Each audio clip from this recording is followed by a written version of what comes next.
Hi, I'd like to explain the Data Analytics Setup tab for those of you who are setting up or operating Data Analytics.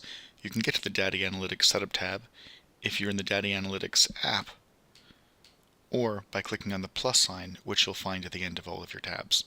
So in the Data Analytics Setup, it may not look like this if you're setting up for the first time. All you may see is a request for your website URL, and go ahead and put in the URL of the website you'll be using Data Analytics with.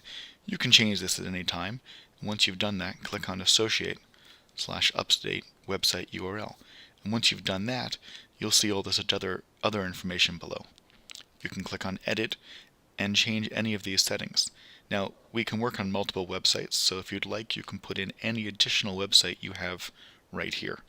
You'll need to have the subdomain, if there is one, and the domain, and you can put as many as you want in, separated by a comma. There is an upper limit of around 15 or 20, but we find few people hit that. You'll also want to set your time zone and the daylight savings time.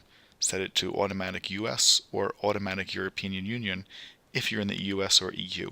For any country outside of the US or EU, you'll have to toggle your daylight saving time manually, or just set it to one of these two if it's similar.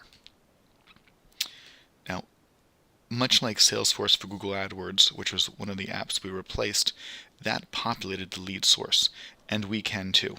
You can hover over the question mark for more information, but basically if you leave the lead source blank at the time of Data Analytics Sync, we will populate it with high-level information such as Google AdWords, organic Google, organic Bing, information like that. We can also populate the lead address with where we think they're coming from based on their IP address. This isn't always accurate. It's usually about 99% accurate at the country level, and we estimate around 80% accurate at the city level. Things like VPNs, dynamic IP addresses can change this and make it a bit harder, but at least it gives you a bit more information. So if you have this checked, and the form that the lead fills in does not specify a lead, i.e. if the lead address is blank, we will auto-populate that lead address with the city, state, and country. And finally, one of the things we do is we track the first visit. So if someone clicks on an ad or clicks on a link, goes to your website, leaves without filling in a form, and comes back 20, 60, 80 days, or even 180 days later, we can attribute that initial visit or the form visit to that lead. So you'll be able to see both the form visit and the initial visit in our Data Analytics tabs on the lead page. But the question is, what do you want populating your fields? And this is what you're going to end up running your reports on. And we recommend doing what Google does. Google AdWords conversions 90 days. So we recommend you set yours as well to first visit if within 90 days.